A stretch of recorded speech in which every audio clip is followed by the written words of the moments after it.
इस लड़की को अचानक पता चला कि जो दवा वो पिछले 18 सालों से ले रही थी, उसकी बोतल के नीचे एक और लेबल छुपा हुआ था और सबसे नीचे उसकी माँ का नाम लिखा था। लेकिन उसने उस समय कुछ नहीं कहा। वो हमेशा की तरह दवा लेने का नाटक करती रही। जैसे ही उसकी माँ कमरे से बाहर गई, उसने तुरंत गोली थूक दी, क्योंकि अब उसे पता लगाना था कि ये दवा असल में किस चीज की है। उस रात देर से वो चुपचाप लिफ्ट से नीचे गई, फिर व्हील चेयर चलाते हुए कंप्यूटर तक पहुंची। वो इंटरनेट पर दवा के बारे में सर्च करना चाहती थी, लेकिन अचानक इंटरनेट बंद हो गया। तब उसे बिल्कुल अंदाजा नहीं था कि उसकी माँ किचन में खड़ी उसे देख रही थी। उसके पैर बचपन से ही काम नहीं करते थे, उसे दिल की बीमारी भी थी। उसकी माँ हर रोज उसे दवा खिलाती थी। वो पिछले 18 सालों से वही दवाइयाँ ले रही थी, लेकिन अजीब बात यह थी कि उसका शरीर कभी ठीक नहीं हुआ, बल्कि हर साल और कमजोर होता गया। फिर एक दिन उसकी माँ बाजार से वापस आई और उसी दिन उसे ये डरावना सच पता चला। वो सिर्फ उसकी शॉपिंग बैग में कुछ खाने की चीज ढूंढ रही थी, लेकिन तभी उसे वही कैप्सूल मिल गए जो वो रोज खाती थी। अजीब बात यह थी कि वो उसकी दवा थी, लेकिन लेबल पर उसकी माँ का नाम लिखा था। उस रात उसकी माँ हमेशा की तरह दवा लेकर आई। लड़की खुद को रोक नहीं पाई और उसने पूछ लिया, लेकिन उसकी माँ ने बहुत हल्के अंदाज में कहा कि शायद डॉक्टर ने गलती से गलत नाम लिख दिया होगा। जैसे जैसे वो इस बारे में सोचती गई, उसे सब कुछ और ज्यादा अजीब लगने लगा। उसने इंतजार किया जब उसकी माँ बाहर पौधों में पानी डाल रही थी। तब उसने अपने दोस्त को कॉल किया। उसकी मदद से उसे पता चला कि ये दवा दिल की बीमारी के लिए इस्तेमाल होती है। ये सुनकर उसे थोड़ी राहत मिली, लेकिन फिर भी उसने अपने दोस्त से कैप्सूल का रंग पूछ लिया। उसका जवाब सुनकर वो पूरी तरह जम गई। उसके दोस्त ने कहा कि दिल की दवा लाल रंग की कैप्सूल होती है, लेकिन वो पिछले 18 सालों से हरी कैप्सूल खा रही थी। उसकी रीढ़ में सिहरन दौड़ गई। अब उसे शक हो गया कि उसकी माँ जानबूझकर उसे गलत दवा दे रही थी ताकि वो कभी ठीक ना हो सके। फिर भी उसने ऐसा दिखाया जैसे उसे कुछ पता ही नहीं। उसने अपनी माँ से कहा कि वो फिल्म देखने जाना चाहती है। उसकी माँ तुरंत मान गई, लेकिन घर से निकलने से पहले लड़की ने चुपके से अपनी रोज वाली गोलियां अपने पास छुपा ली, क्योंकि बाहर जाना ही उसका सच जानने का मौका था। कुछ देर बाद उसकी माँ उसे मूवी थिएटर लेकर गई। जैसे ही उसकी माँ टिकट लेने बाहर गई, उसने पास में एक मेडिकल स्टोर देख लिया। फिल्म के बीच में उसने वॉशरूम जाने का बहाना बनाया और तेजी से अपनी व्हील चेयर बाहर ले गई। फिर सीधे मेडिकल स्टोर पहुंच गई। उसने छुपाई हुई गोलियां निकाली और दुकानदार से पूछा कि ये किस चीज की दवा है। दुकानदार ने कहा कि ये इंसानों की दवा नहीं है, ये जानवरों को दी जाने वाली दवा है और ये एक तरह की मसल रिलैक्सर थी। वो पूरी तरह सन्न रह गई। जिस दवा को वो हर दिन खाती थी, वो असल में जानवरों की दवा थी। उसने जल्दी से पूछा, अगर कोई इंसान इसे ले तो क्या होगा?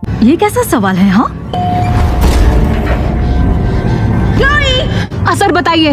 शायद पैर सुन्न हो जाएंगे तुम्हारे। ये सुनते ही उसकी दुनिया जैसे रुक गई। जिस माँ को वो हमेशा सबसे ज्यादा प्यार करने वाली समझती थी, असल में वही धीरे धीरे उसकी पूरी जिंदगी बर्बाद कर रही थी।